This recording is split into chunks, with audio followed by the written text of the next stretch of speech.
making sense of making records. For him, it's easy as pie. It's making records with Eric Valentine. Hey everybody, welcome back to Making Records with Eric Valentine. I'm that person. This is going to be an interesting episode. It's going to be a whole lot of me just blabbing.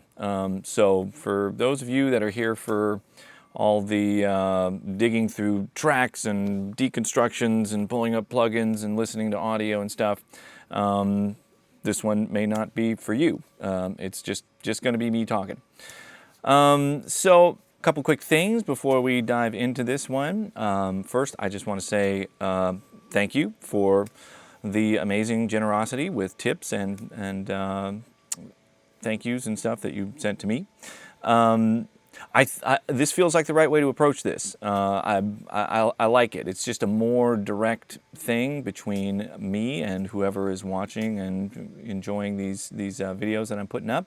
There's nobody in the middle. There's no YouTube in the middle. There's no record companies. There's no nothing. So, and it's real simple. You know, you can just if you like it and it's worth something to you, you can send me a tip. That's great. It really is. It's going to be helpful for me as this thing progresses.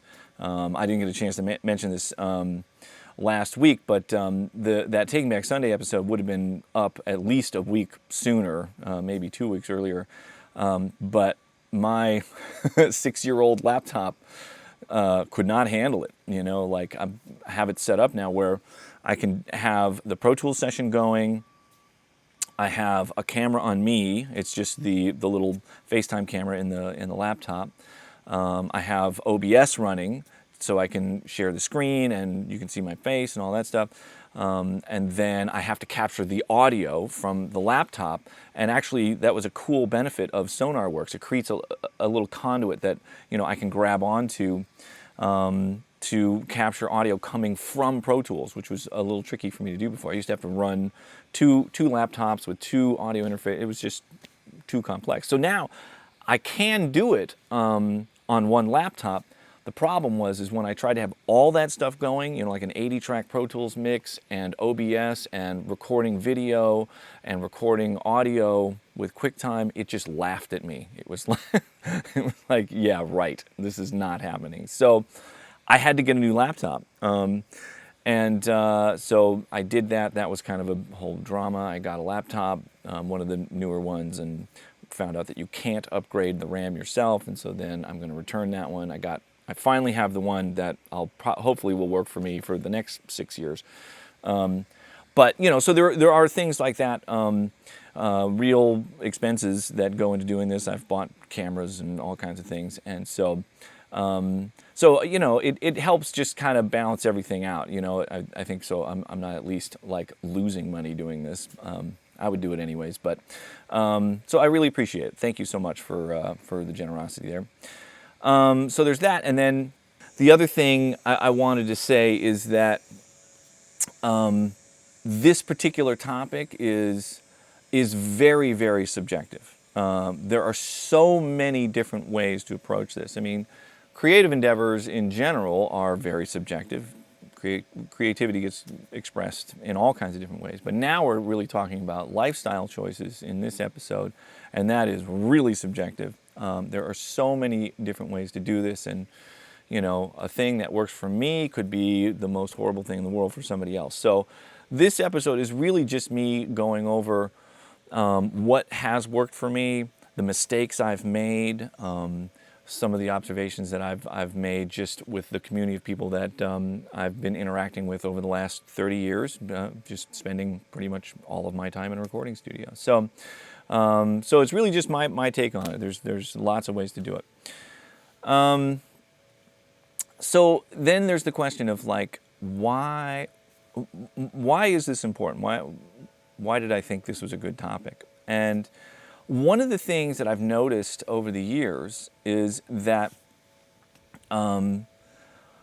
folks that work in the studio tend to not fare that great in the whole health realm. it's a particular kind of person, and it's a particular kind of psychological makeup that really compels somebody to do this, to spend like literally all of their time in the studio, and that's not uncommon. I know a lot of people balance this different ways. It's certainly the way I did it for a long time, and a lot of the people that I knew approached it that way. And I think the recording studio lifestyle can invite some very unhealthy, neglectful practices, that can really get you in a lot of trouble. And I know quite a few people that I knew personally that way early on had crazy health issues, that are the kind of sort of stress and fatigue related kind of health issues. Either having a stroke or the onset of something like Bell palsy. Some of these are a little more mysterious, and there certainly could be a whole range of influences. But it just seems to be more of that going around in the world of making records than other things that people do. And I think one of the best examples, although I didn't know this particular person personally, we worked with some of the same artists, and we were kind of traveling some of the same paths. And as I heard from people, that mutual friends we had, that he was, a similar hopeless workaholic, the way I had been for a very, very long time. I've sort of, rebalanced things now, but, for really 25 years at least, something like that, that's all I did. 15 hours a day, 15, 16 hours a day, at least 6 days a week, all the time. For, a really long time. So, this gentleman, I'm sure a lot of you have heard of him and have certainly heard his records, but Jerry Finn is the guy that I'm talking about.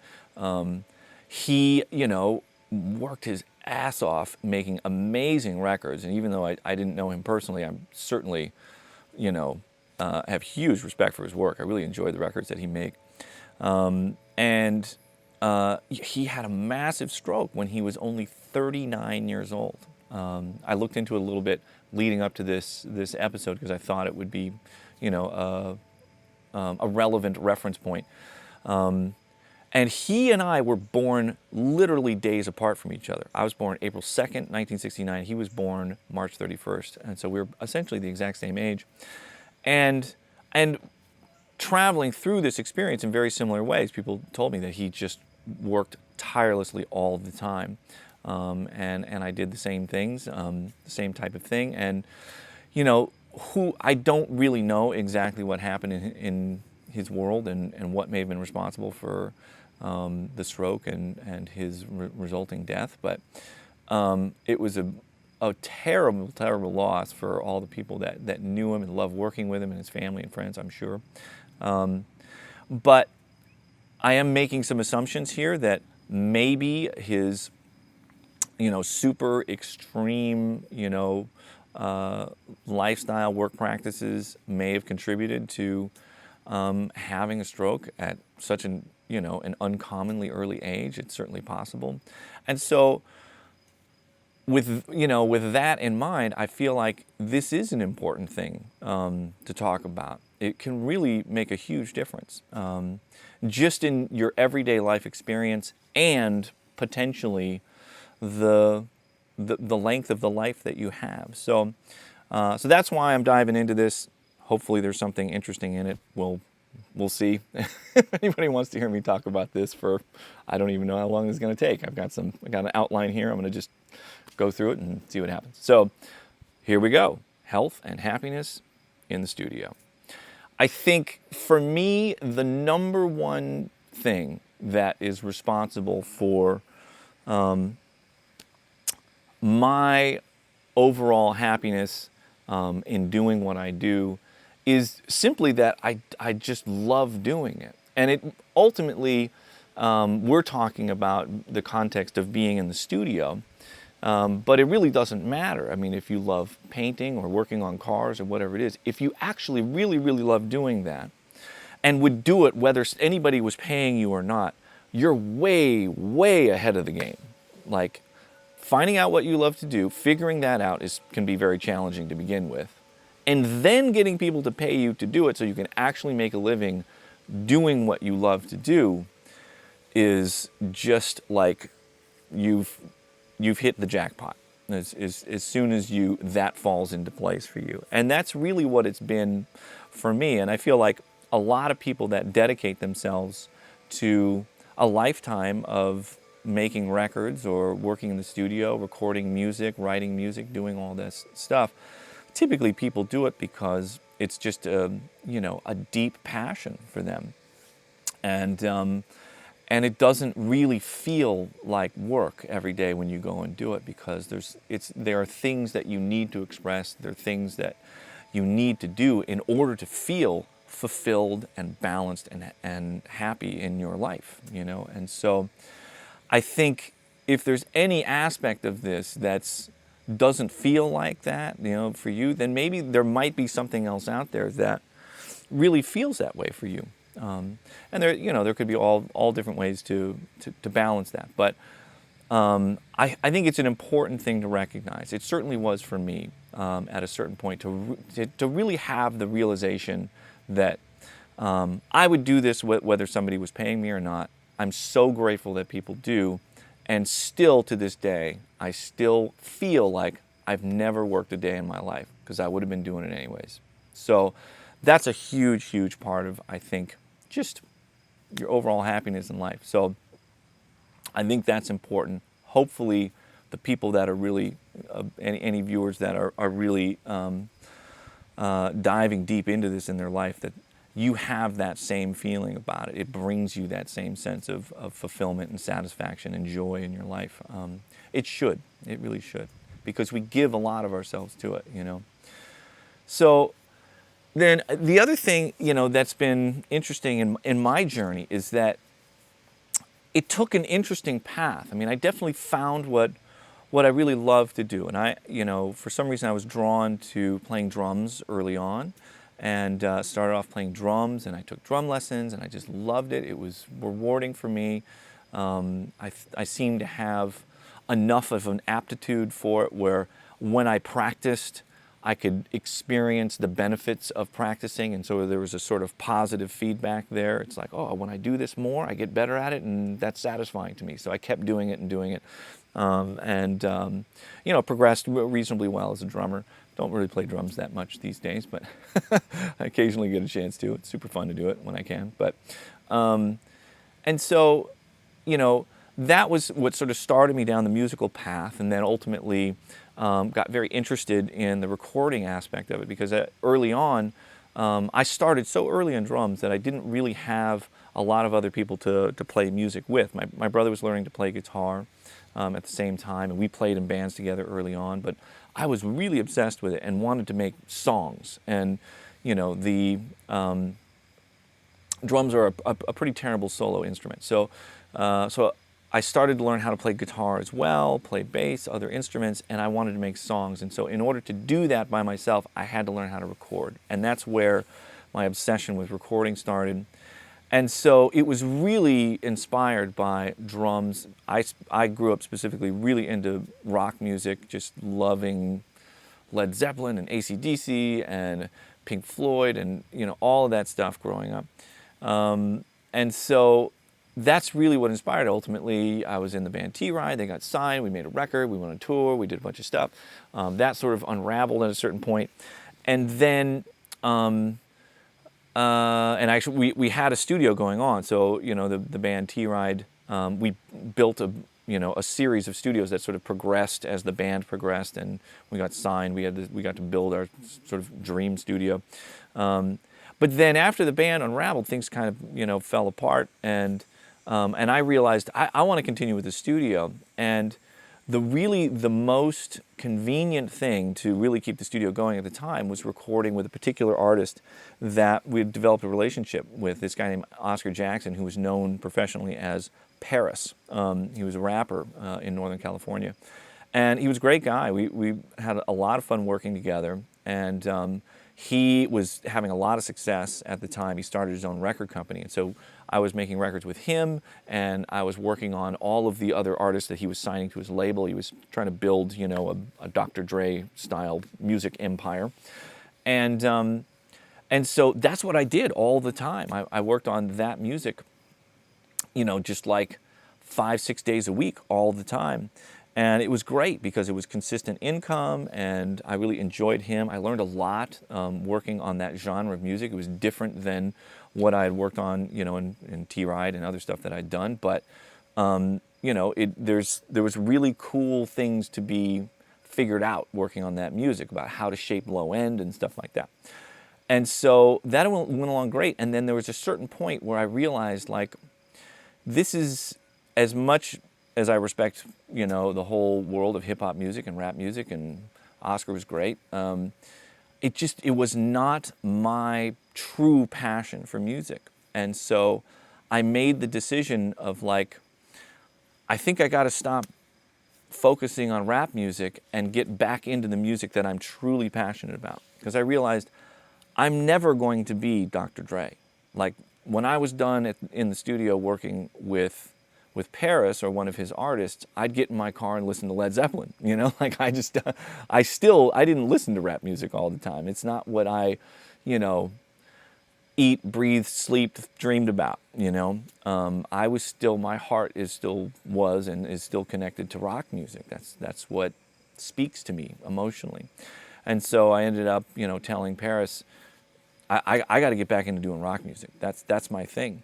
And gave him a period of time to make a transition, into working with somebody else. So I wasn't going to just, like, cut him off and not have him be able to keep his momentum going.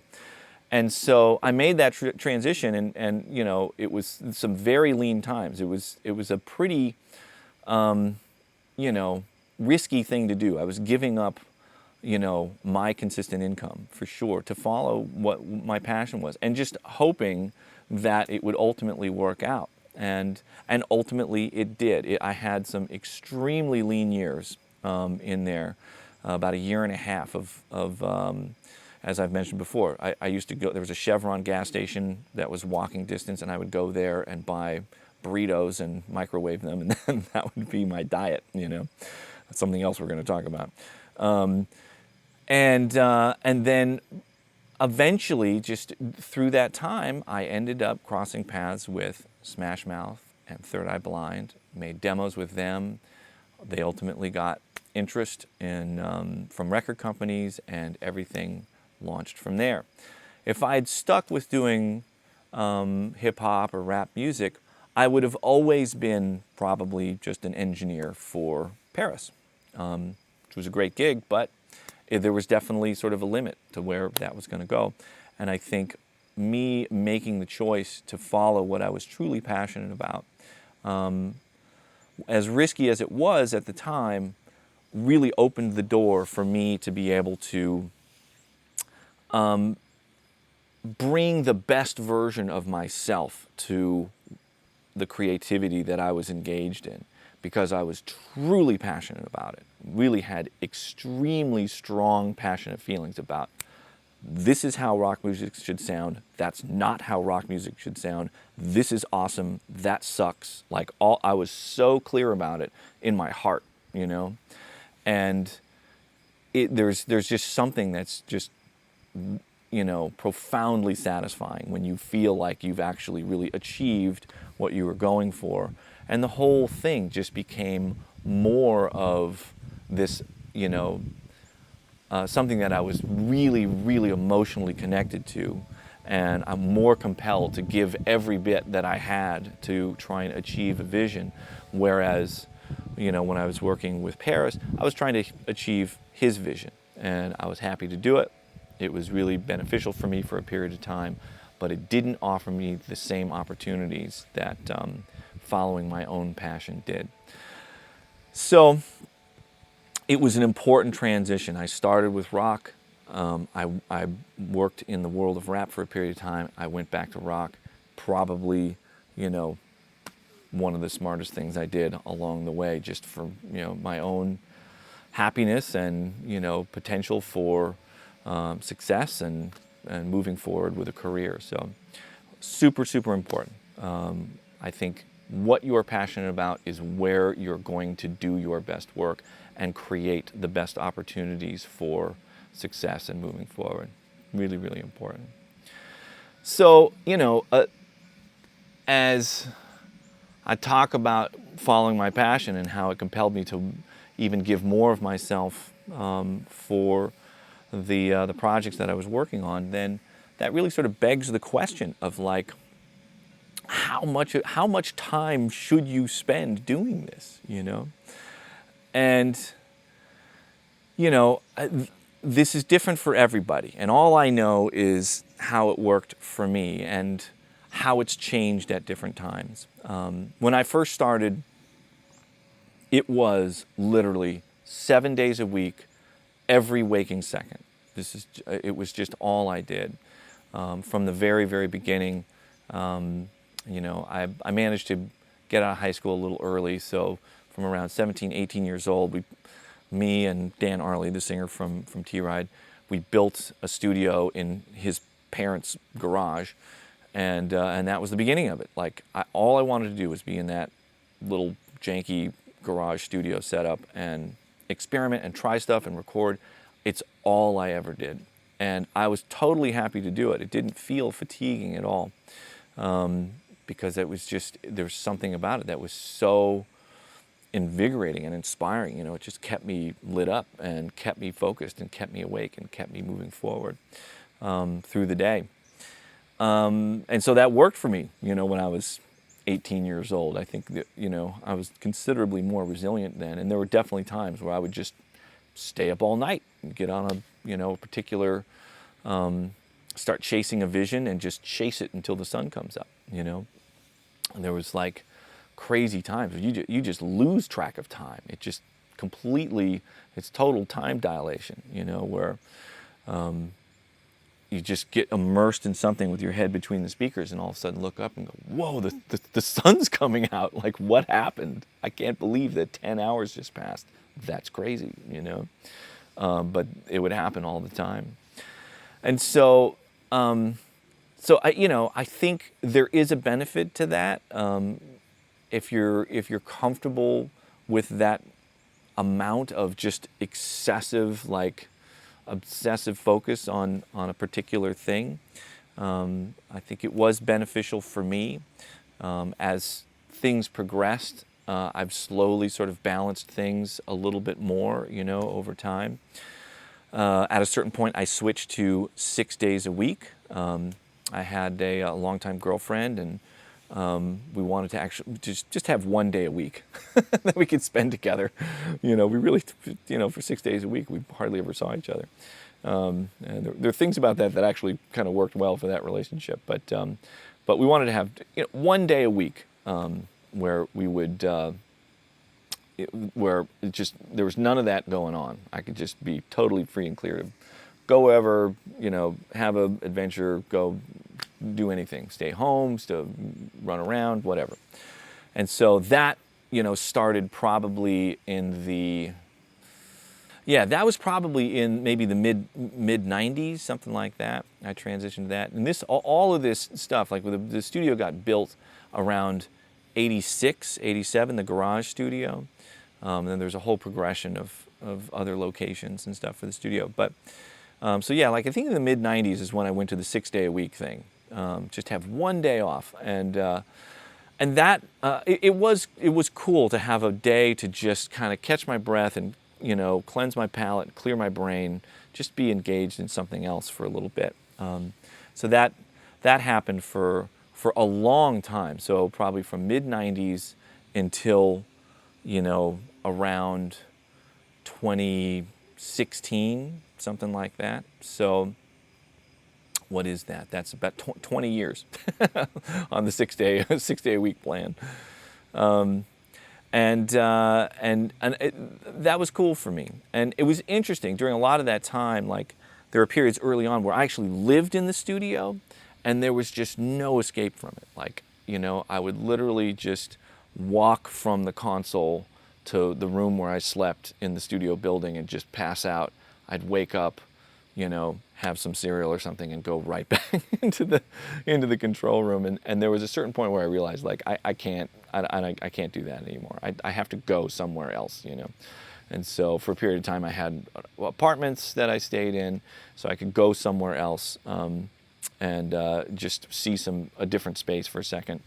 And then ultimately, I had a house. And so when I went home during that period of time with the house, for a couple of reasons, but one of them was definitely, I spent an insane amount of time during the day listening to music. It was 14, 15, maybe 16 hours a day of just like music coming at me all day. And so when I went home, I did not like to listen to I did not listen to music at all. There was not even a stereo setup, no music at home whatsoever. And I would not listen to music in the car. I'd listen to talk radio or anything but. And so, that went on for a long time. And it wasn't until later, until the mid-2000s, when I scaled back the time that I was spending in the studio, that I actually really got to enjoy listening to music again, which was kind of cool, at home. And so now Grace and I have music on all the time at home, and I really enjoy it. And it's been cool because I've been able to actually explore and discover more new music, because in the period where I was just working all the time, I was either listening to demos of a band that I was about to start working with, or listening to rough mixes of something that I was working on, listening to a mastering of a project that I was close to finishing. Like, there was always something I had to listen to.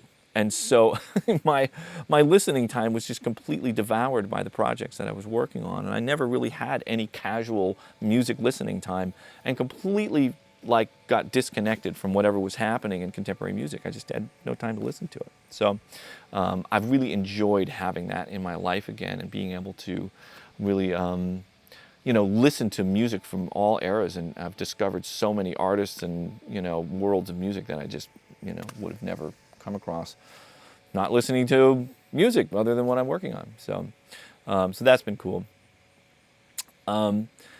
And so, now, I'm a dad now. I'm married now, and I really, when Grace and I talked about the possibility of starting a family, we had a real serious conversation about how is this actually going to work, and and so we really sort of mapped it out.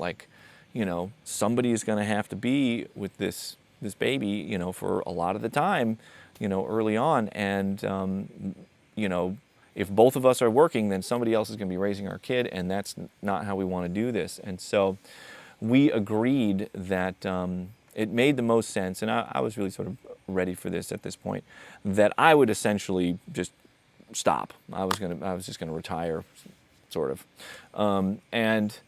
And so I would clear out whatever time I needed to clear away. So I was really available to be there for Sagan whenever he needed me. And so that's what I did. And so my life is balanced very, very different now. And Grace, she is still has a really, really, active career going on as a singer and a recording artist. And so it made more sense for her to continue. And the other benefit was that the family could still stay together when she's doing what she does, because if she's making a record and I'm working on it, then we can all kind of be together more. When she's touring, we can all go on tour and the family stays together. If I continued working, if I go off into the black hole of working on a new record with a band, I just disappear for like 4 months. And so I didn't want that experience for myself, really. And so I've stopped doing that.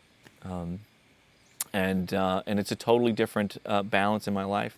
It's been wonderful. There certainly are times where, I pine for those experiences of really being able to dive deep into things and do that again. But it's not, I'm grateful for all the experiences that I've had. I'm 51 years old now. I've made tons of records. I've only made one human being, so I'm going to focus on that, for a while. And so it's been a really cool, new balance in my life, and it's obviously it's just changed, based on where I am in my life, and I think there's so many different ways to do it, and I've made those changes when it felt like I really needed to, and I'm just kind of I feel very fortunate that I have more things that I love to do in my life than I really have time to. At times it is frustrating because there's, I'd love to be doing more than one thing at once, but I love spending time with my family. I love being in the studio. I love playing music. I love doing all these things. And so there's no shortage of wonderful things for me to engage in, and it's just been, the only challenge is just figuring out how to balance it so it works for me and for everybody that's important in my life. So, but yeah, I'm grateful for all the wonderful stuff.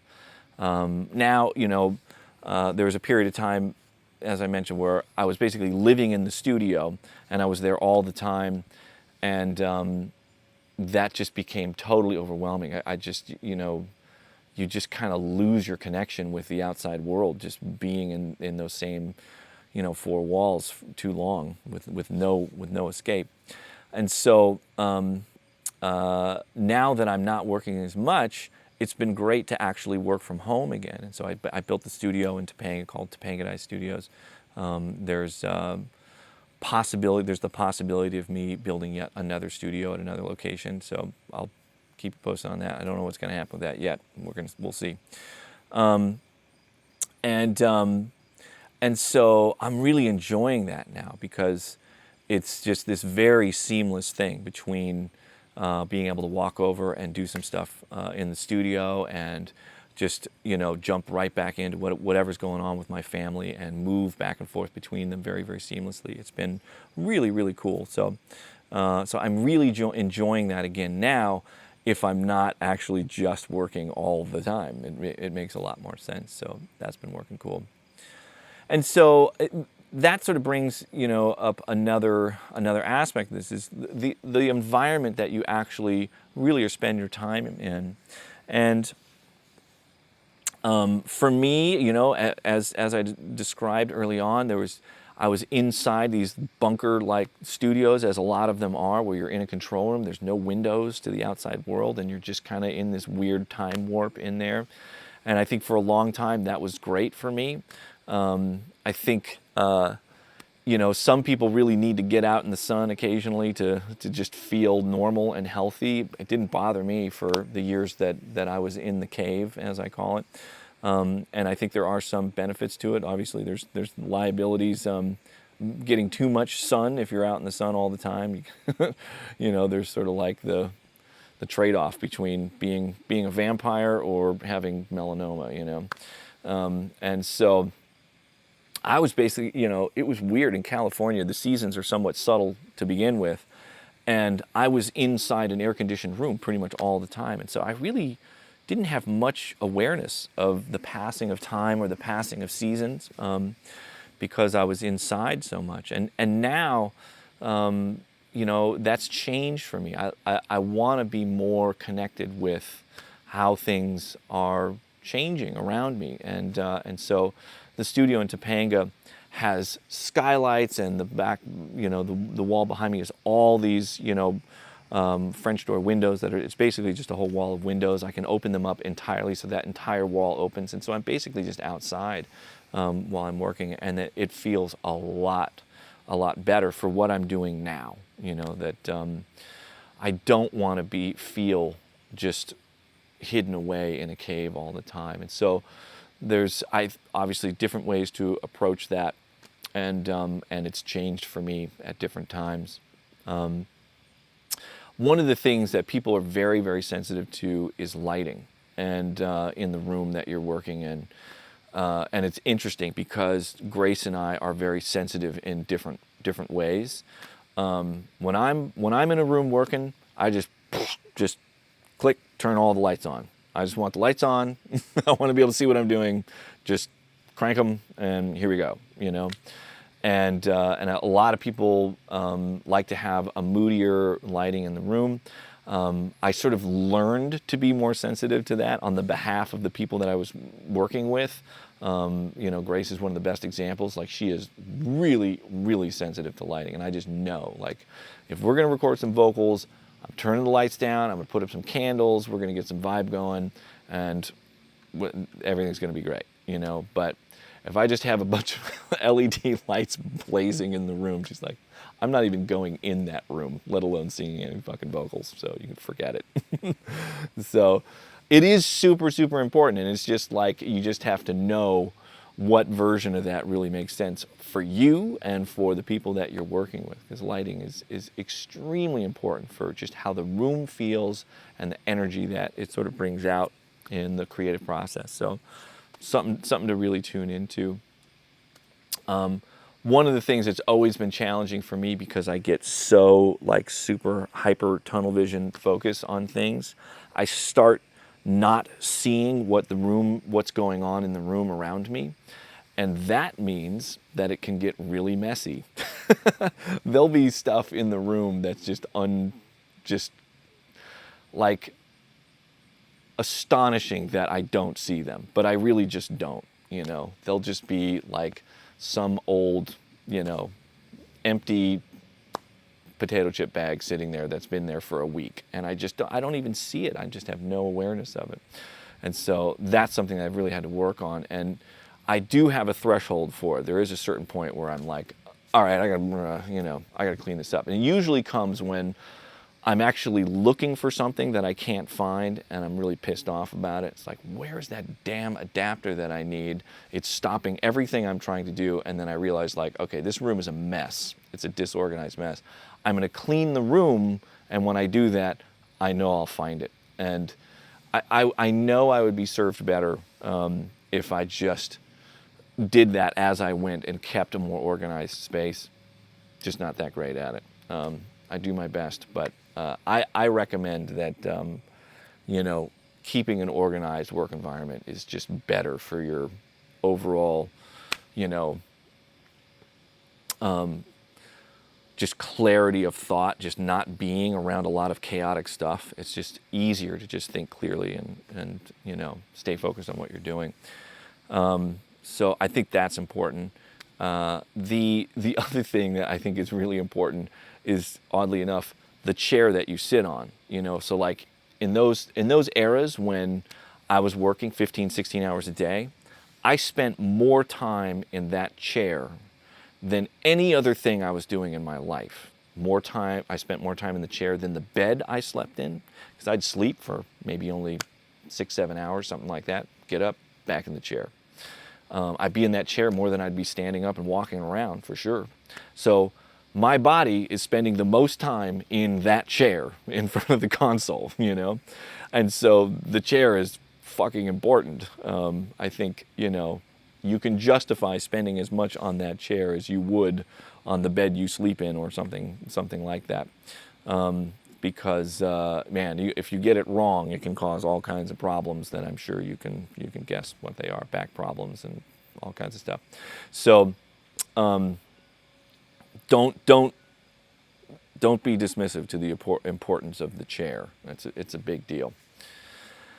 So the next thing is sleep. I just mentioned sleep, and that's been interesting for me. So there's early on, when you're kind of younger and more indestructible, you know, I would easily just pull all-nighters, not go to sleep at all, just roll right into the next day and just be like, yeah, I'm just gonna keep going, great, you know. And that was something I could do, you know, in my late teens and through my 20s. But as I got older, in my mid to late 30s and stuff, that got harder and harder for me to do. and I started to recognize that the time that I thought I was gaining by staying up was not particularly productive time. That the fatigue starts to really take its toll on my ability to actually do, you know, useful work. And you think you're doing great, but then after I got some sleep and really listened to it, was like, man, I don't know what the hell was going on here. This is kind of a disaster, and I have to redo this. Fatigue is super real, man. It can really cause a loss of perspective, and it can cause you to start making compromises that you wouldn't, because you really start to feel the tiredness and the fatigue, and you're just like, that's good enough, you know. And so when I started to get into the second half of my 30s, an interesting thing started to happen. I made the transition from a vampire to a rooster. And so, you know, I used to just sleep in super late and I'd be up super late. I just had the total vampire schedule. You know, wake up maybe around noon, start at 1, and I would work until 4 or 5 in the morning. And a lot of the artists that I worked with were happy to do that. They were fellow vampires and we just were into that. And then a weird thing happened where all of a sudden my body, my brain was just like, when the sun's up, you're up, motherfucker. That's just it. You're getting up. And so that became a real problem for me because there'd be times where I'd work late and push, you know, to like midnight, 1, 2 o'clock in the morning, and then just I couldn't stop it. I'd be up at like 6 or 7 in the morning. And so I had to sort of shift everything earlier. And another interesting thing started to happen with me where I started to wake up. So even if I did go to bed earlier, so let's say, you know, I stop the session at 10, I get home, get to bed maybe like around 11, I would still wake up for some reason after sleeping maybe only 4 or 5 hours. I'd wake up and initially I was like, you know, it was really fucking me up. Like I'm up and then my brain would start grinding away and then I couldn't fall back to sleep. It's a real problem, and I thought there was something wrong with me. And that's when you start looking into all this, like, you know, sleep disorder stuff. And I stumbled onto an interesting thing that made all the difference in the world for me, and it changed everything. I thought I'd share it just because anybody that's struggling with this type of a sleep thing, I really believe this is the answer. And so when I started looking into it and seeing what solutions are, and I tend to not go towards solutions that involve me taking a pill, that I have an aversion to that. I feel like human beings are designed well. You know, Homo sapiens, we got a pretty solid design going. And so something's not working right, taking some sort of artificial supplemental medication is kind of a last resort for me. And, you know, I really feel like there's got to be a way to work this out that works more naturally with how I was designed as a human being. And so that's kind of what I was looking for. And I stumbled onto this thing that was a total revelation for me. It's a thing called second sleep. And for any of you that haven't heard about this before, you can just type it in, Google, all kinds of stuff pops up about it, and you'll discover what I discovered. That human beings, the normal sleep pattern for human beings for thousands of years, probably for the entirety of human existence up to a certain point, was in 2 chunks each night. And so human beings used to go to sleep when the sun went down, and they would sleep for maybe 5 hours, 5 or 6 hours, wake up in the middle of the night, go to the bathroom, eat some food, fuck, do whatever, and then go back to sleep again until the sun comes up. And that was the normal sleep pattern for human beings. That's what human beings were designed to do early on, or at least that's what the second sleep people say. And what happened is with the, you know, advent of indoor lighting, human beings started to stay up later and later and later and want to be productive for a longer portion of the day and tried to transition to this thing of like, okay, we're going to be up and productive for 16 hours and then sleep, have 1 round of sleep for 8 hours, and then that's it. And when I thought there was something wrong with me because my body didn't want to sleep for 8 hours, you know, I thought that I was all screwed up. But that's actually what apparently our body is really normally supposed to do. And so now what I do is I'll sleep for 4 or 5 hours and I get up and I let myself get up. And a lot of people used this time. There was a lot of creative people that would get up in the middle of the night, and it was a very, very precious time where things were really quiet, and there's this extraordinary clarity of thought that you get in the middle of the night when you wake up. All the things that your brain was working on while you were sleeping are still right in the center of your focus. And you can get up and think about those things and just let your brain do those things for a little while. It can be half an hour, 45 minutes, maybe as long as an hour, and then go back to sleep. And I would fall back to sleep no problem. And that's basically how I do it now. And it works amazing. I'm just so happy that I stumbled onto it. And so I don't have this thing where I wake up in the middle of the night and I'm like, oh, damn it. Why am I awake now? I'm not going to get enough sleep now, and this is a disaster, and blah, blah, blah. I get up and go like, okay, this is great. You know, I can have a little bit of this really quiet, thoughtful time, and then you feel yourself really grow tired again, go right back to sleep. It's great. So anybody that's having issues with that, highly, highly recommend checking it out. Do the research yourself. Check it out online. It's really, really cool. It's been great. Okay, next thing. So food and diet in the studio. That obviously, as you'd expect, I've been doing this since I was, a teenager, all the way through. I'm still doing it at times now as a 51-year-old dude, and so my dietary habits have changed over the years. It's been sort of an interesting journey. As you'd expect as a teenager, when, as I've said, you're kind of more indestructible, I pretty much just ate like pizza and drank Coca-Cola and ate Captain Crunch every morning for a long period of time. And for whatever reason, you can get away with it, when you're 16, 17, 18 years old, probably even into my 20s a little bit. And so, I did that for a long time. There was one realization that happened in my mid-20s that I realized that caffeine just did not work for me. And I never really drank coffee per se. I'd have it occasionally, but I just not into drinking hot stuff. But I did drink iced tea, and I drank caffeinated sodas at times. And what I discovered is like there was not like a real consistent practice to it. So I just kind of drink it when it was available or whatever. I have it when it was there. And then there would be times when it wasn't there and I wasn't, and didn't have it. And I would get these fucking caffeine withdrawal headaches, and they were just the worst. They were brutal. And as soon as I figured that out, it's like, oh, I feel shit like right now because of this caffeine fucking crap. The hell with that. I'm never, ever drinking caffeine again. And that was it. Stopped it. I never drink caffeine.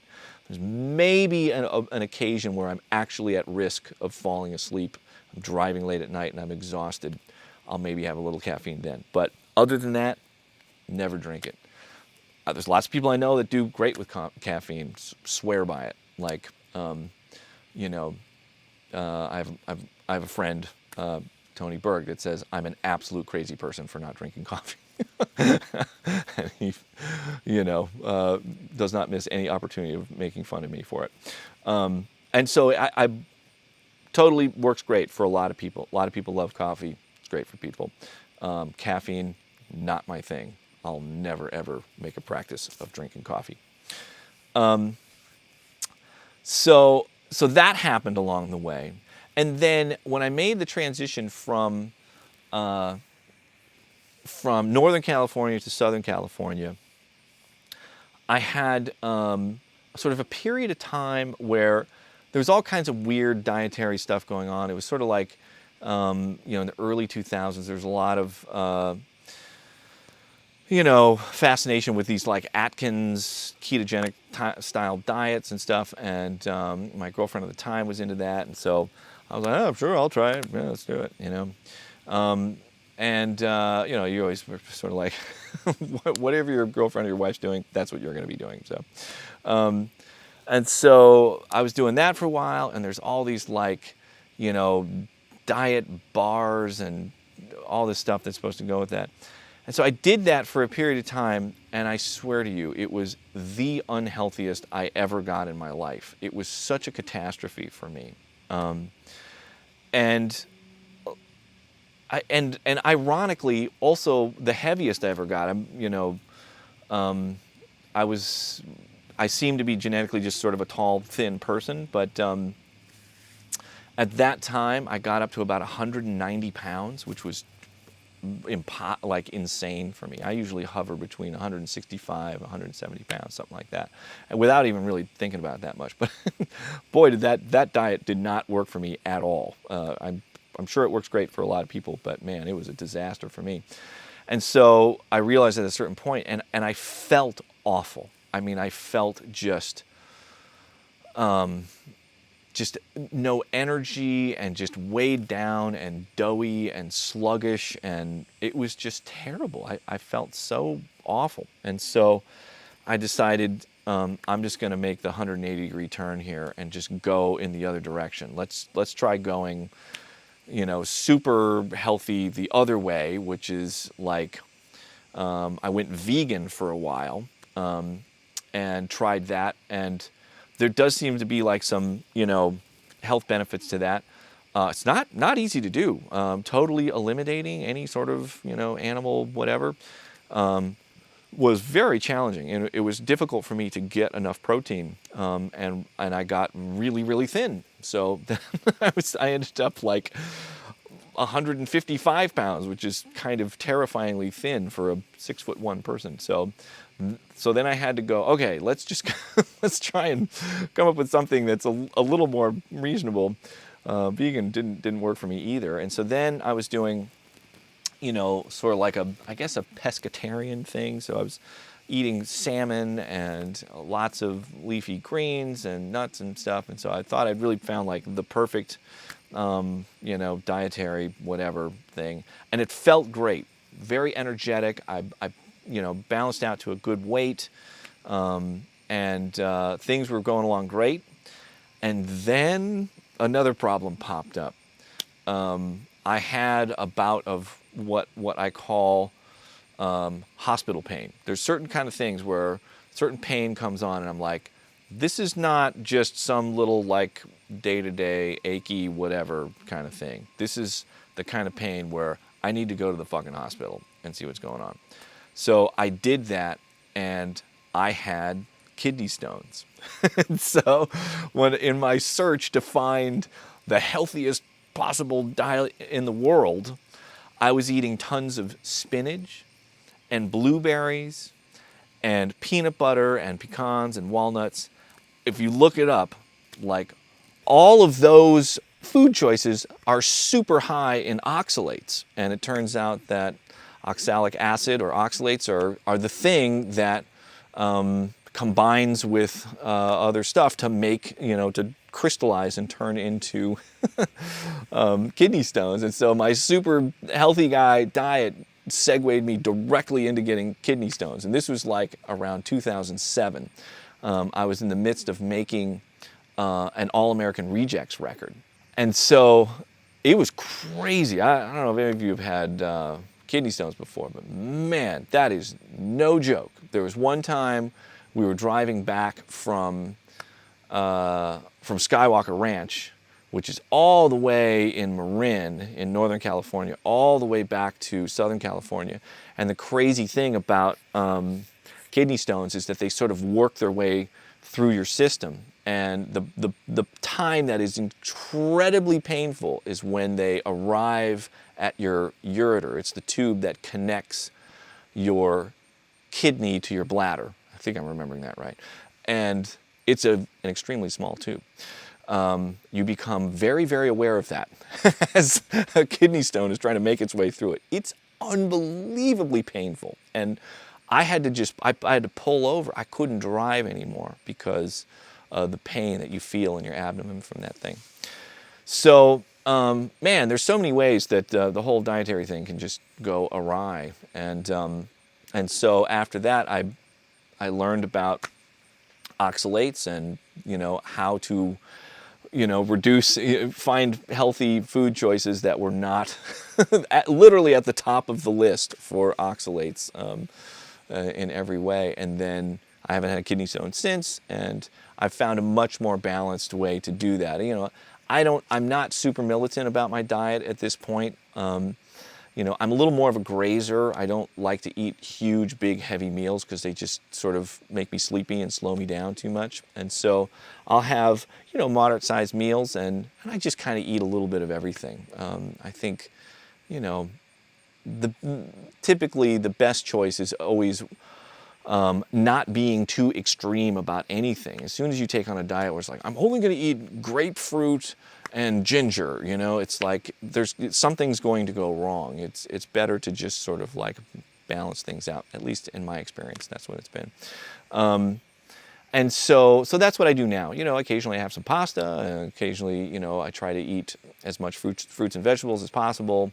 Whatever. There's no mysteries about what healthy diets are. Everybody, there's a million, opinions about that, and it all generally comes around to the same thing. I did read Michael Pollan's books, Omnivore's Dilemma and In Defense of Food. I highly, highly recommend those books. He has the most sane take on what human beings should be eating. So I sort of, stick to that routine, and he's close to what I just described. In Defense of Food, he basically sums up the whole book at the beginning saying something like, try to eat as much green stuff as possible, and some of the other things too, and you'll be fine. And then there's a whole book that explains why. So that's what I do, and it's been working great for me. I can maintain a pretty, consistent weight for myself, and I'm generally happy. Have a good amount of energy through the day. The other thing that Grace and I've done more recently that I think does have benefits to it. I was more leery of it early on because I didn't really recognize how it fit into the early developmental design of human beings. That's always my default. Is this thing about fasting, and it turns out that there are definite benefits to fasting, and so Grace and I will every couple of months or something do a 5-day fast. It's this thing called Prolon that is supposed to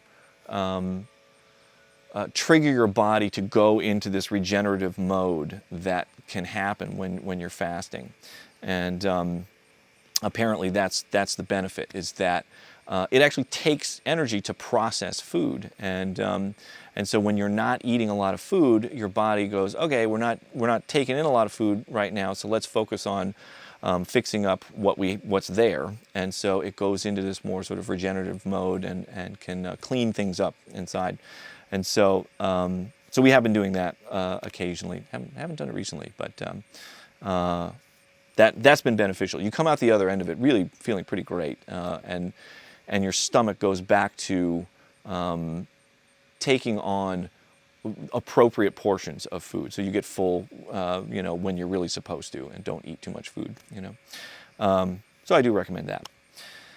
So that's sort of the whole food thing.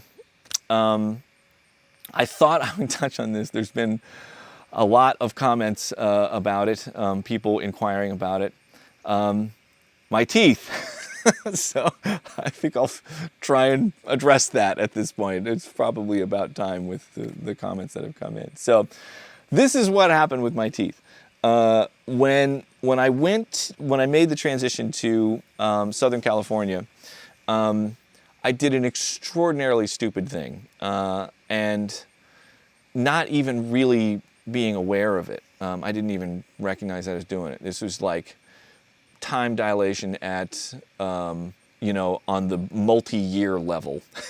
And so I moved to LA. I was fortunate enough to acquire the building that's Barefoot Recording, and just dove in like crazy. I had this new studio, had lots of exciting projects to work on, and just lost myself in there for years.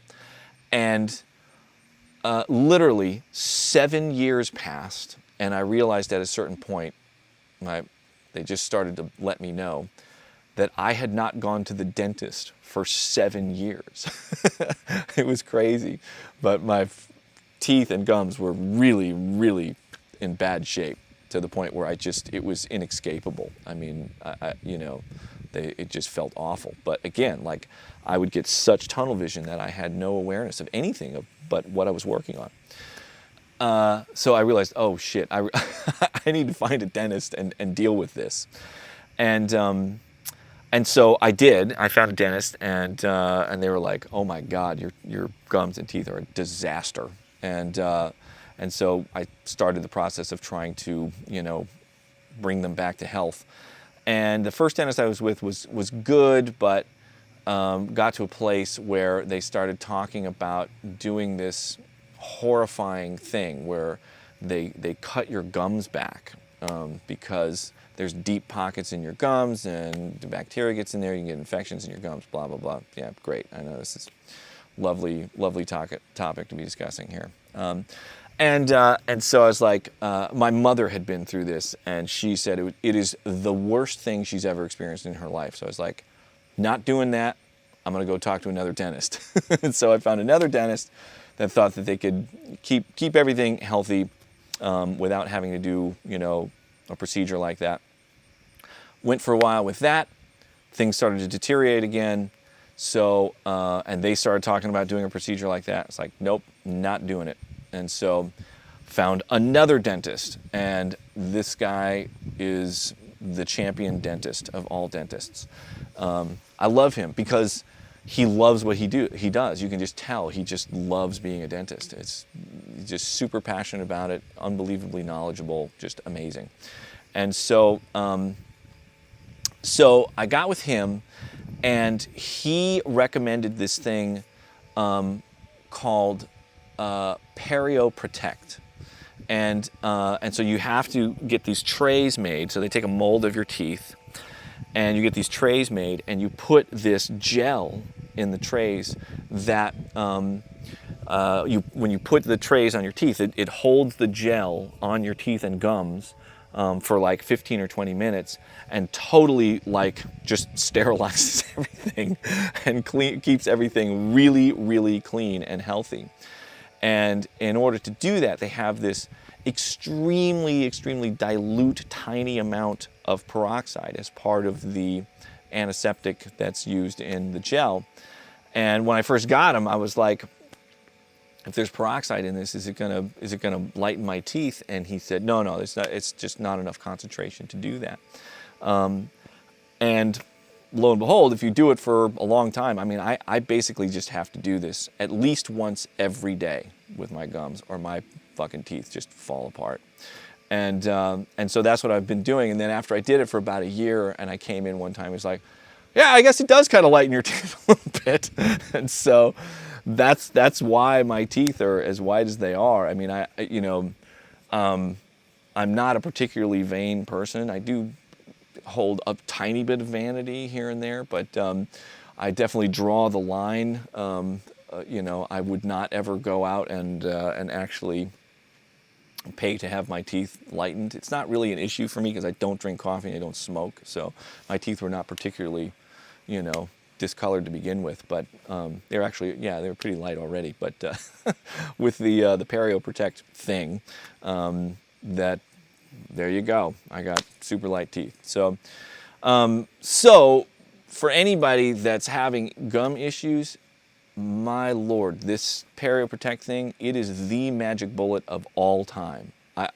I mean, for real, my teeth would be a total disaster because I really fucked them up when I didn't get them cleaned or dealt with for 7 years. And, they're in bad shape. So now I have to work extra hard to make sure that they don't literally fall out of my face. So there's the dental thing. So there's that. Let me see what else I got. Your hearing, we're all I'm assuming people that are interested in this channel are into doing a lot of very critical listening, so our ears are important. This is what I've done. You know, I grew up playing drums. I never, ever played drums, maybe with the exception of when I was really young. But as soon as I got into recording, never, ever played drums without ear protection on. Always wear ear protection. Whenever I go to shows, when I see a lot of Grace's shows, I never am ever in that room without air protection in. That is an environment that can really, really, you know, have an adverse effect on your hearing. Just it's that sustained high volume thing that's can really, really do damage. So I am careful about that. I'm not crazy obsessive about it. I know there's some people, I've heard stories about Bob Ludwig wearing earmuffs in a restaurant and stuff. I don't quite go that far. God bless him for doing it. We all love his work, so you know if that's helping his mastering sound amazing, then more power to you. But I don't quite go there. But I am careful to make sure that my ears are not exposed to long, you know, duration of really high volume stuff. That's a bad idea. I don't ever stick anything in my ears. I think it's too risky, so I don't take Q-tips and clean my ears out. If I was going to clean my ears myself, I'll do it with a cleaning kit where you have a little syringe and you know put hot water in your ear and it just flushes things out, you know, and clean things up a little bit. So I've done that at times, but now what I do is I get them professionally cleaned. It's probably every couple of years, something like that. Because when they do it professionally, they can go in there and they see what they're doing when they're cleaning. So there's way, way, way less chance of actually damaging anything in there. And so I'll do that. And it's really beneficial. There's been times where I can tell that something is off. You get these weird popping sensations in your ear and something that's just, you know, an accumulation of wax in your ear, and it can really fuck with things. And so, you know, I'll go in there and they clear it out and it's just like, wow, this amazing, like, new perspective on life, you know, on what you're hearing. It's incredible, you know, when you do it. Maybe I should do it more often, but yeah, so that's how I approach just taking care of my ears and keeping them clean, you know, so there's some sort of consistency with what I'm hearing. So then one of the other things that is really challenging in the studio is getting exercise. You know, the job tends to require you to just sit in a chair for a lot of the day, you know, the vast majority of the day. As I talked about, chair is important because you're sitting in it all the time. And there were definitely times in that sort of like Atkins era of stuff where I was just eating all this ridiculous diet food, which just doesn't work. And just being extremely sedentary, you know, not engaging in anything physical.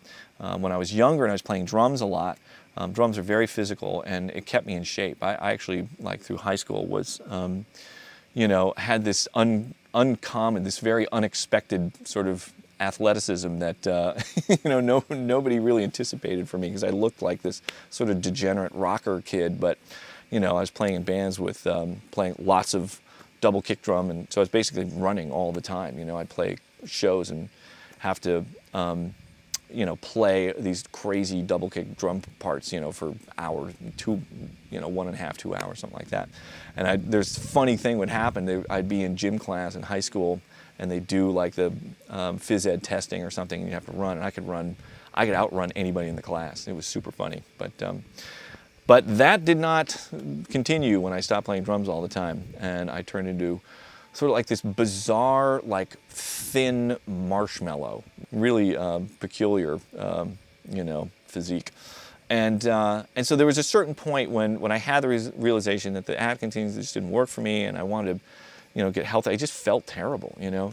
So I changed the diet, went through the whole kidney stone thing, and then was also making an effort to be more physical and just engage in more physical activity and be more attentive to that. And so I had an era where I started jogging. I was going to train to run a marathon, and that didn't work for me. Like I said, I was always generally really good at running. I could run long distances when I was younger, but when I was in my 30s that didn't work. And as I was sort of ramping up to do a marathon, I did a 10-mile run and something went terribly wrong in my knee or shin or something, and I started getting these shin splints, and realized that long distance running is not extraordinarily healthy. At least it sure was not for me.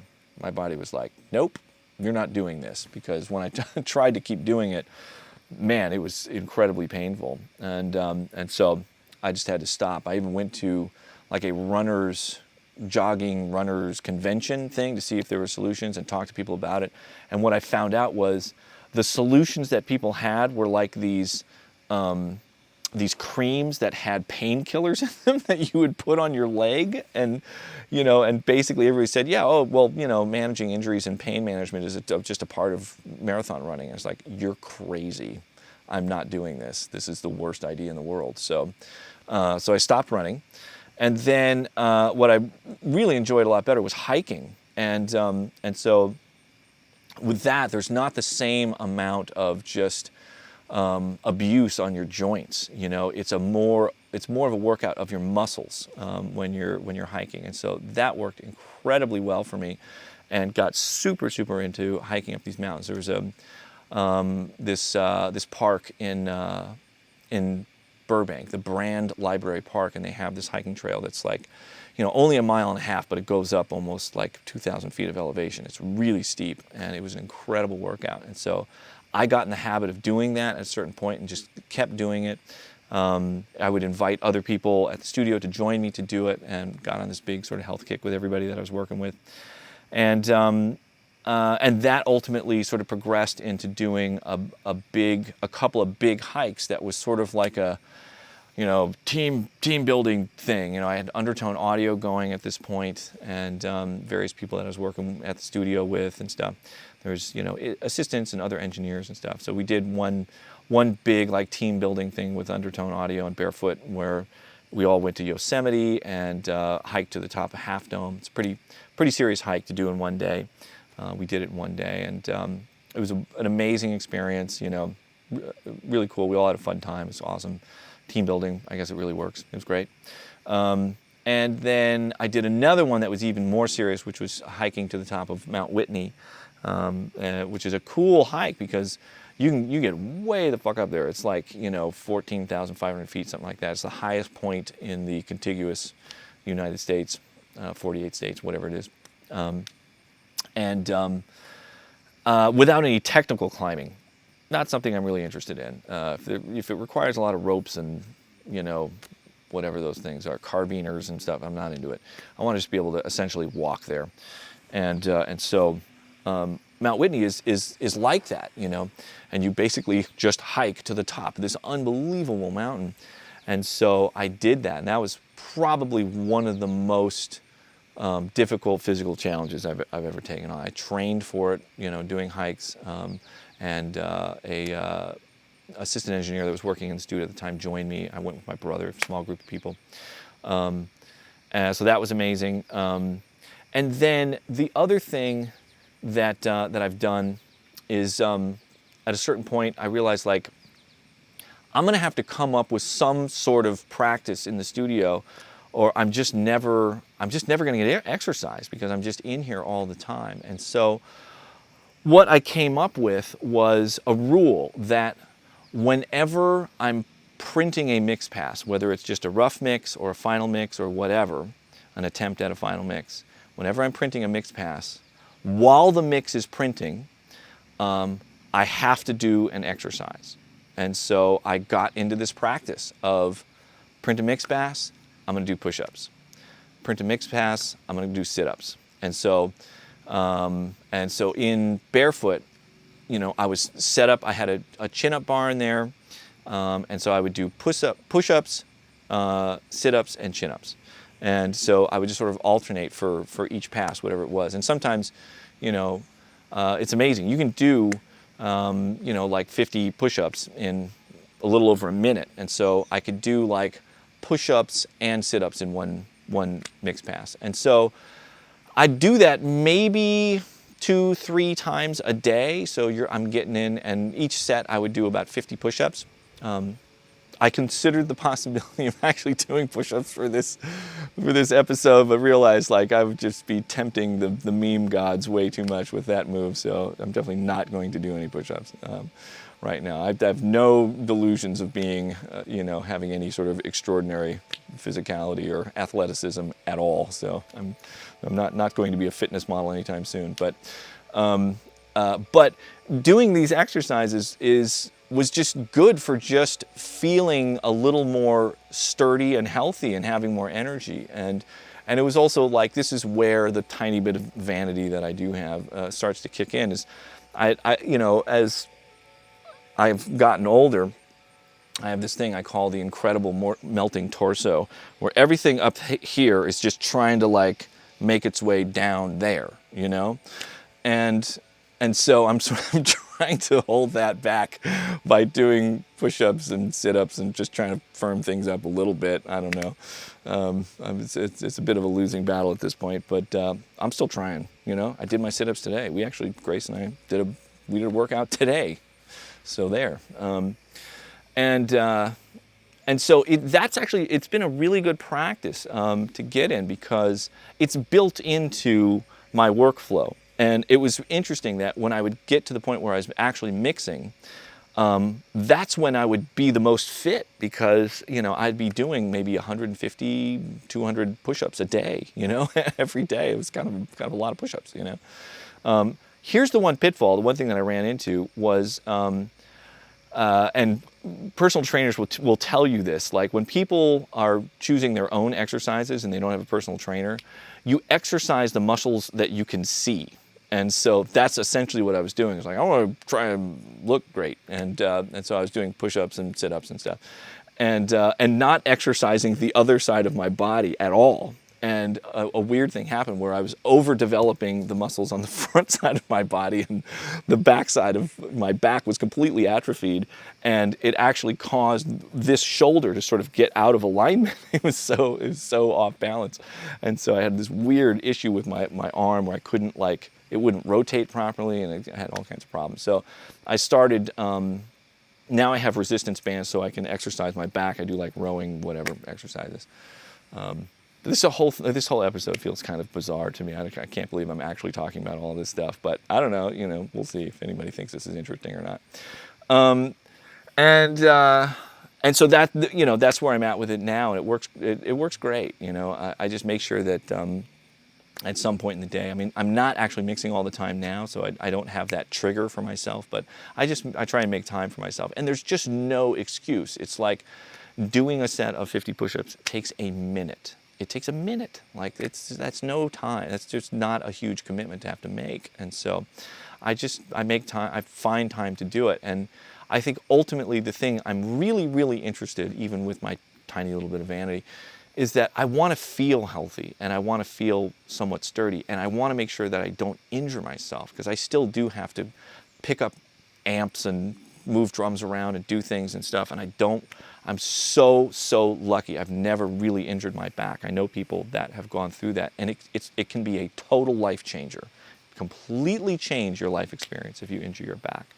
And so that's never happened to me, and I'm trying to just maintain some sort of minimum level of fitness to just reduce the possibility of injuring myself, and just feel more healthy and sturdy, through the day. So there you go. There's my thing on fitness.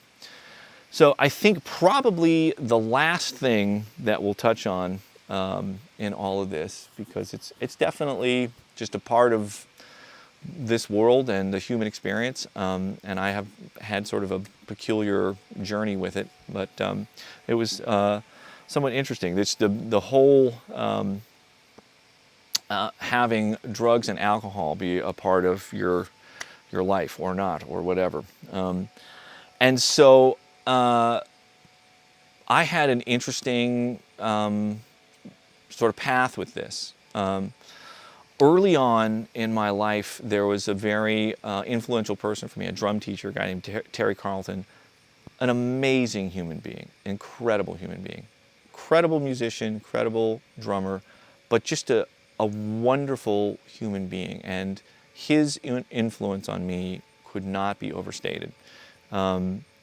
He was just an amazing mentor for how to be a great person. And one of the things that he happened to do at a time where I just, revered him. He was sort of like the rock star. I started taking drum lessons from him when I was like 12 years old or something.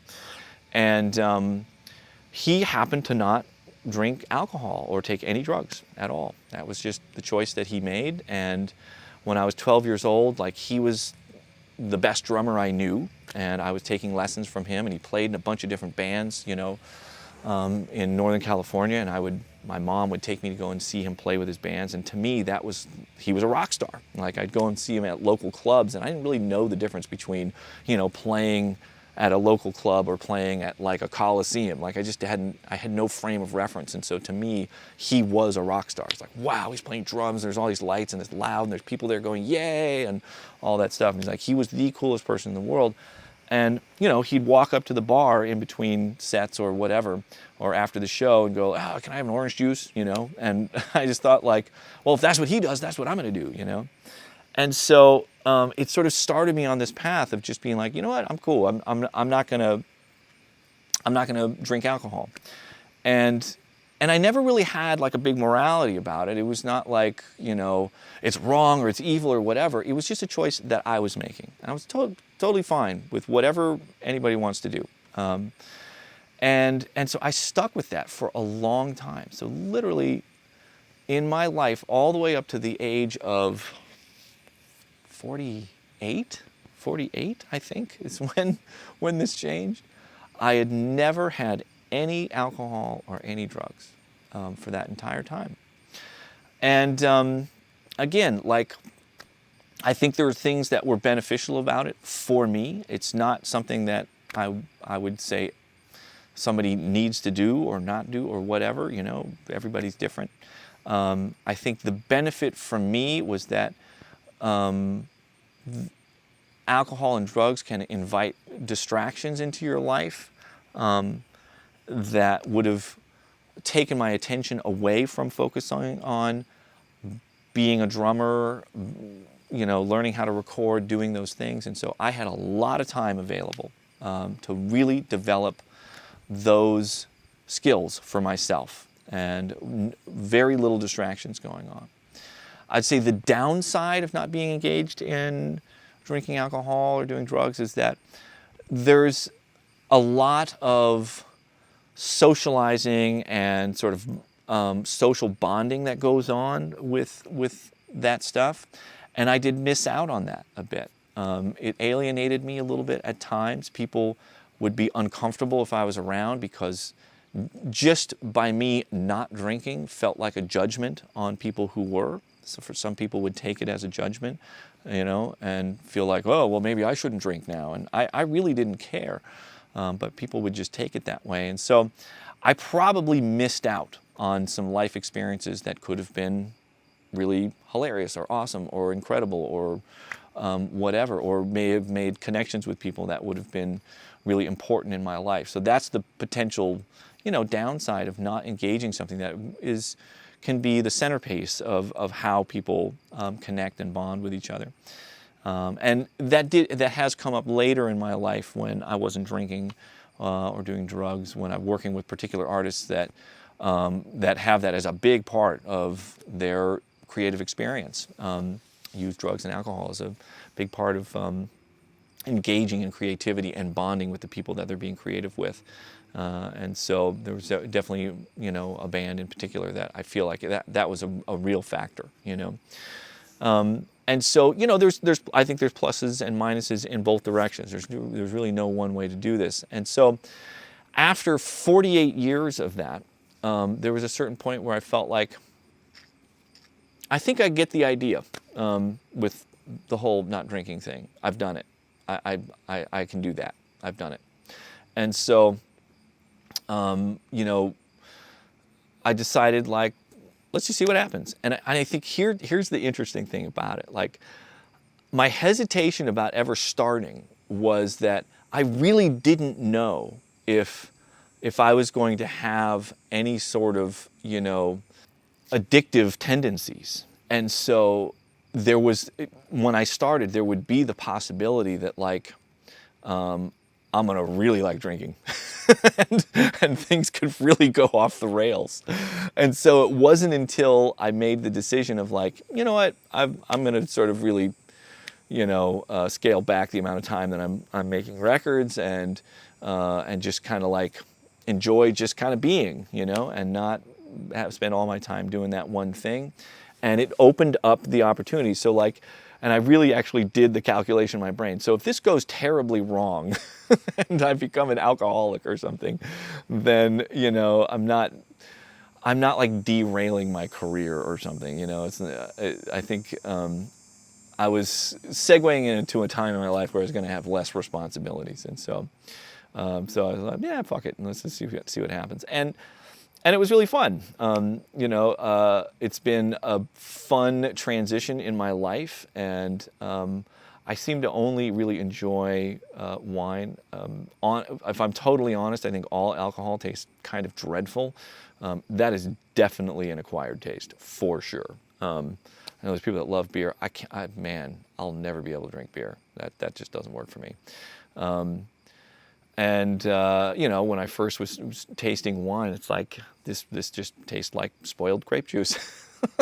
but you get used to it, as you do, and I sort of persevered through. And the thing that I enjoyed about wine was really the complexity of it, and the complexity of the taste, and sort of developing a palate for it, and being able to identify different wines and all that stuff. It's just another nerdy thing to get into, and so I enjoyed that part of it. So I did that for a while, and then it was about 2 months ago. And so, let's see, it was probably when I was about 48 I started, so 49, 50. Yeah, so it was almost about 3 years I've been, dabbling with drinking wine occasionally, and sometimes it would be more consistent, just like every evening with dinner. Yeah, sure, I'll have some wine. And actually experienced what it's like being drunk. There was a couple times where I was genuinely really drunk, like totally dysfunctional. And I don't know if this is a result of having not drank at all for so long, but I get drunk super easy. Like 1 glass of wine and I'm fucking drunk. And 2 glasses of wine, forget it. I can't even see straight. It's crazy. So it certainly, it saved me a lot of money on wine. But so I've actually had the experience of being genuinely drunk. Interesting. And then more recently, I started to realize that it's really actually ultimately did not feel right for me. And I really, gave it its fair chance in my life. And I think I have that perspective of having a huge portion of my adult life not drinking, and then a few years with alcohol. And what I discovered for me was that that I didn't sleep as well. And so even though I was spending the same amount of time in the state of sleep, that sleep wasn't as restful. And I just felt kind of more tired and less energized every day.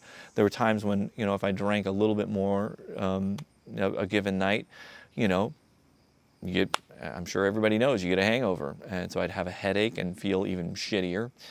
And so there was a certain point where I realized, like, this is not cool. I'm not into this. And it was very, very interesting to really recognize it. And I did a few sort of things where I'd stop for like a week, and then I'd have some wine again, and realize that, like, the day after, like, even if I didn't feel like, identifiably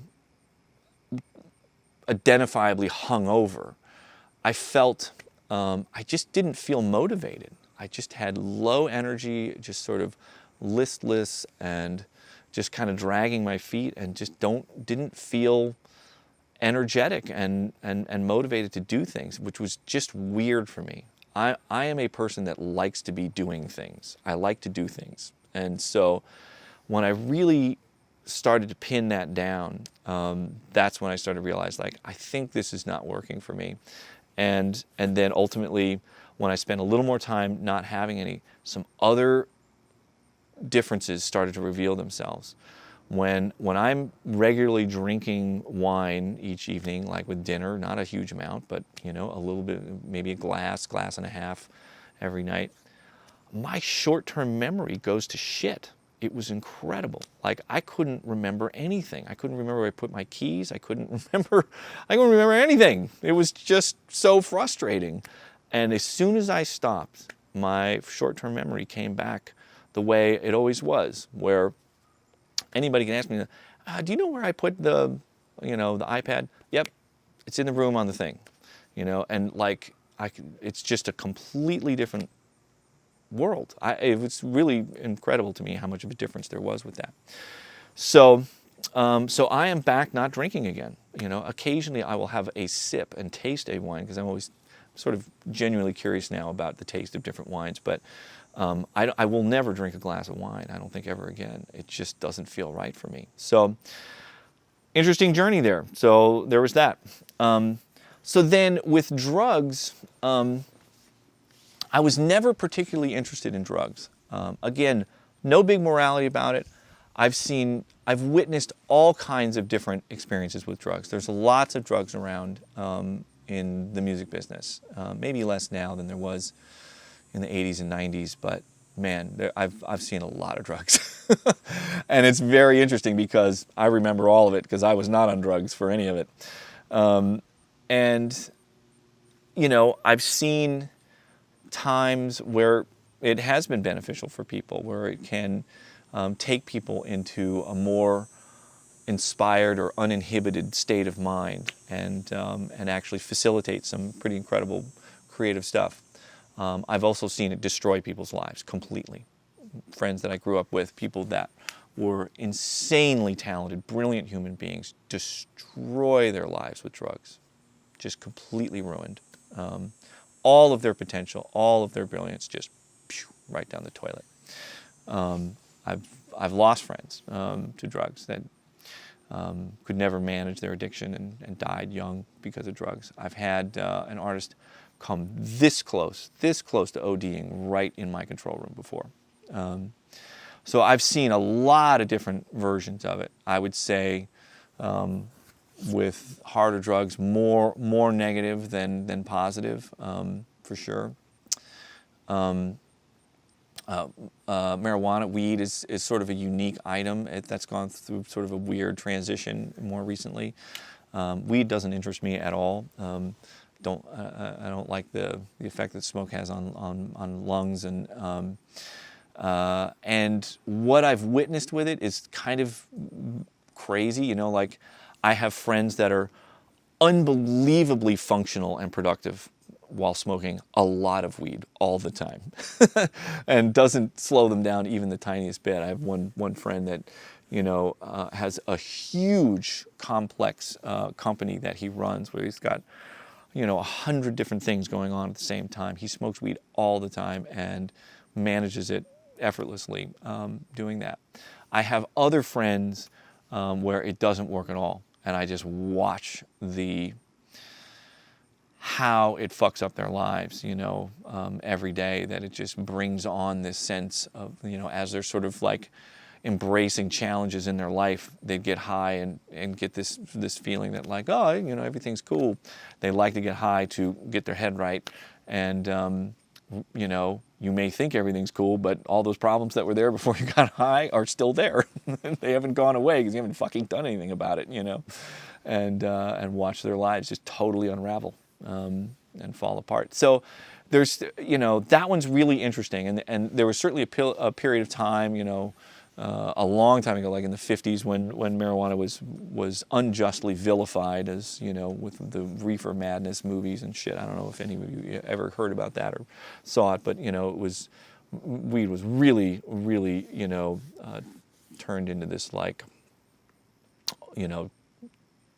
perceived as this toxic thing by the establishment, and so now it's gone through this big sort of legalization transition, and one of the things that has been interesting to see is, like, there's kind of like the pendulum is swinging all the way in the other direction, and there's a little bit of this like marijuana is like the cure-all for everything now, and that concerns me a little bit because there's definitely pitfalls with marijuana, man. It's definitely addictive, and there's definitely risks involved with taking it.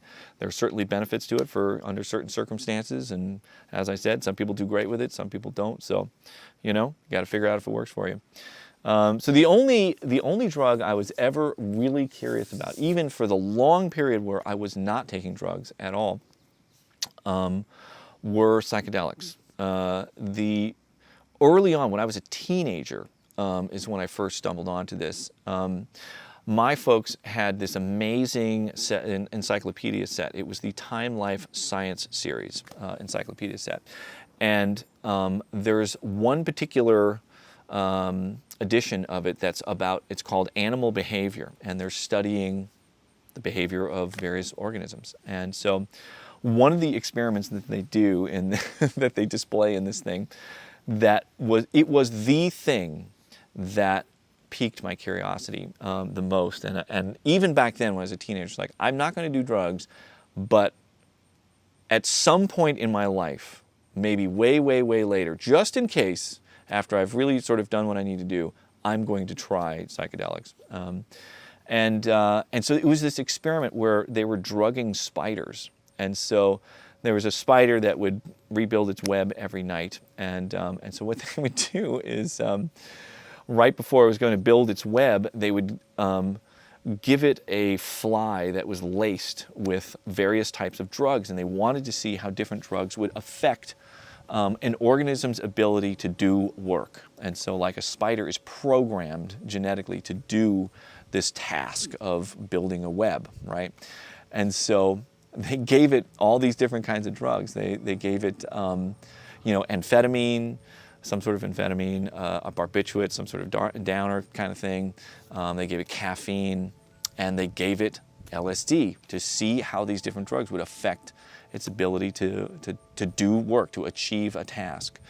And in the book, like when they're sort of explaining the experiment, there's a picture, of the spider web that the spider would make normally, and it looks like what you'd expect. There's these spokes, and then these, the spiral that goes around the spokes and stuff, and it's it looks like a spider web. There's some parts that are a little wonky here and there, but basically right.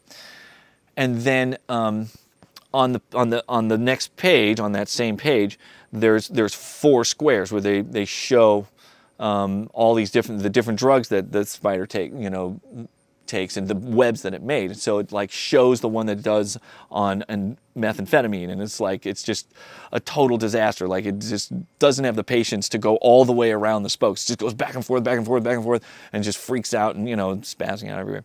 And then, the web that it did on barbiturates, it barely got started, did some spokes, and then the spider just went to sleep and gave up, and there's really no web at all. The spider web on caffeine was an unbelievable mess. Like, I was actually pretty stunned. Like, caffeine is a no-joke drug. And so, there was lots of web there, but it was a total mess. The pattern was completely gone. Like, it couldn't keep track of the pattern at all. And so there was spokes, and then there was just like this mishmash of just web in a different direction. It couldn't actually organize itself to go in circles around the spiral. And so then, you turn the page in the book, and there's this full-page picture of the most perfect spider web you've ever seen in your life. Just flawless. It's the web the spider did on LSD.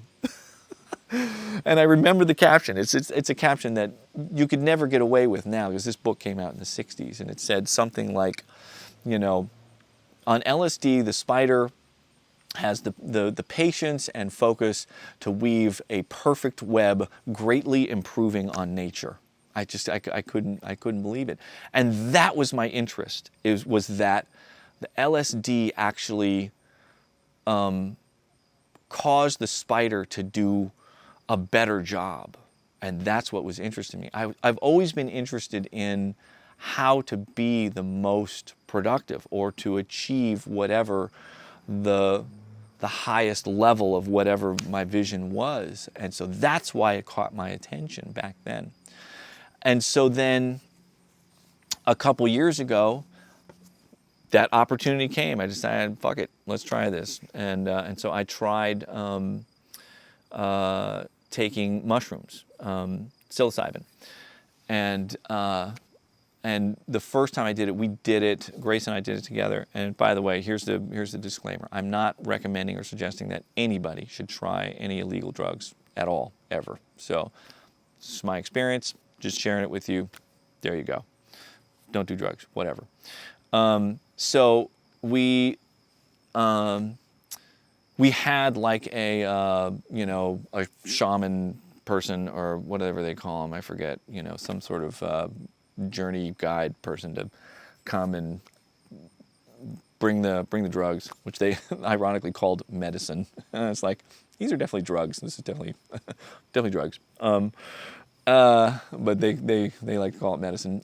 So they brought this stuff, and we, through the day, they just kept an eye on us while we went through the day and took various stuff.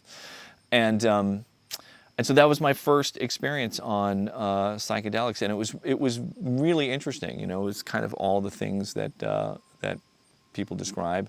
Lots of this sort of hyper exposed visualizations and weird shapes and colors, and things are kind of moving on their own, and I found myself regularly saying all of these sort of predictable but kind of incredibly lame sort of stoner things, that you say when you're on this stuff, I guess, And so it all sounded so dumb to me every time I would say something like, I can't tell if it's an inch or 1,000 miles, stuff like that. And so I did that. It was an interesting experience. I didn't really have any huge revelations on it. It was just, it was kind of fun and interesting, and I did it.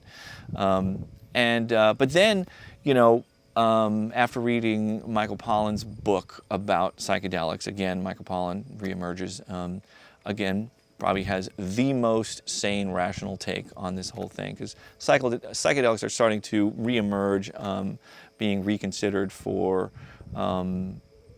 psychiatric applications, for treatment of psychiatric stuff, and people are having some really, really good results with that.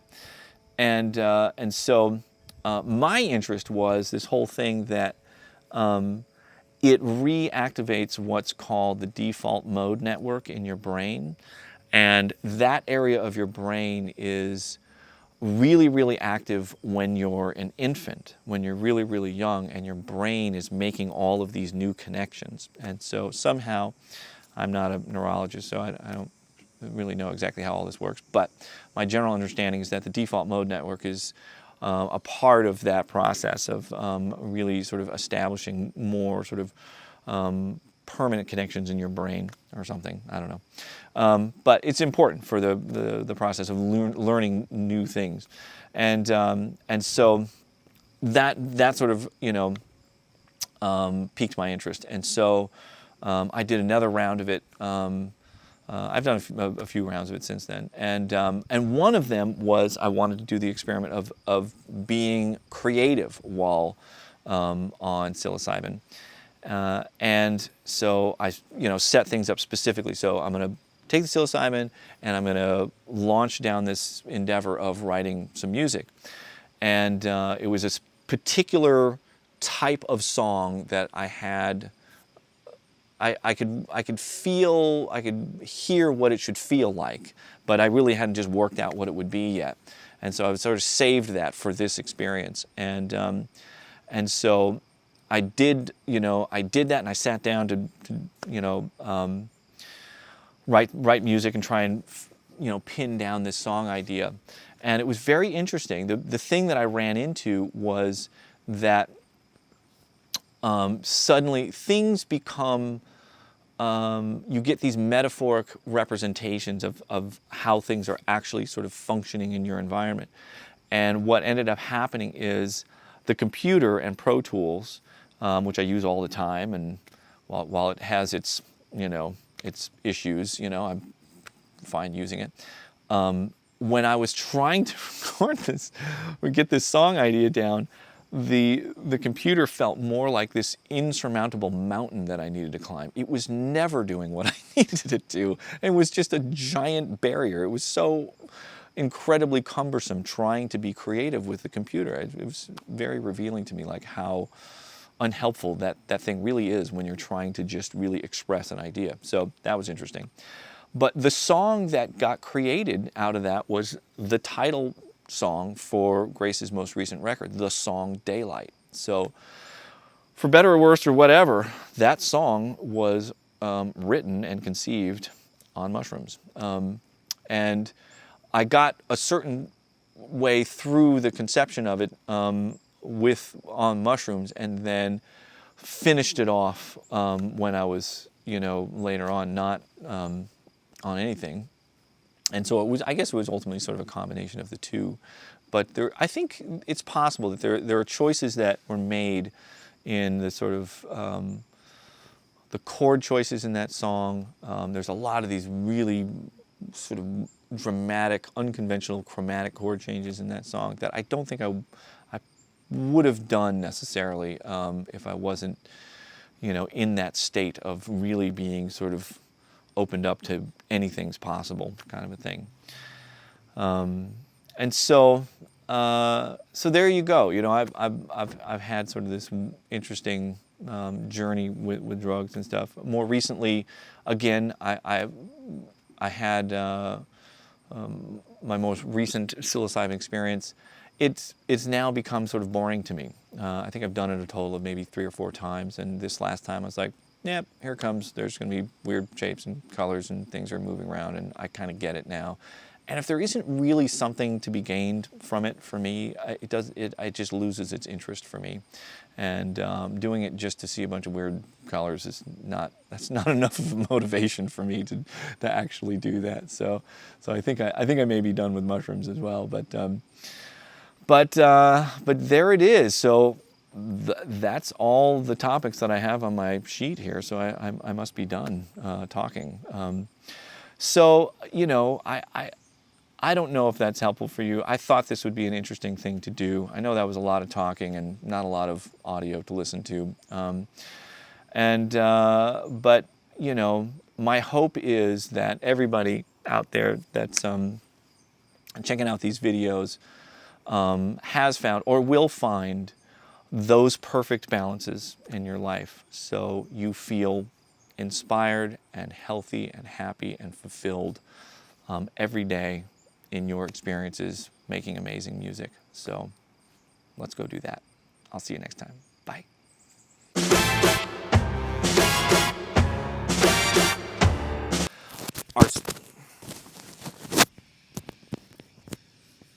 Oh, come back here, microphone. Come back here. I had to put this microphone on the outside of my t-shirt because there's something is not getting grounded properly, and it was like shocking me on my neck. It felt great.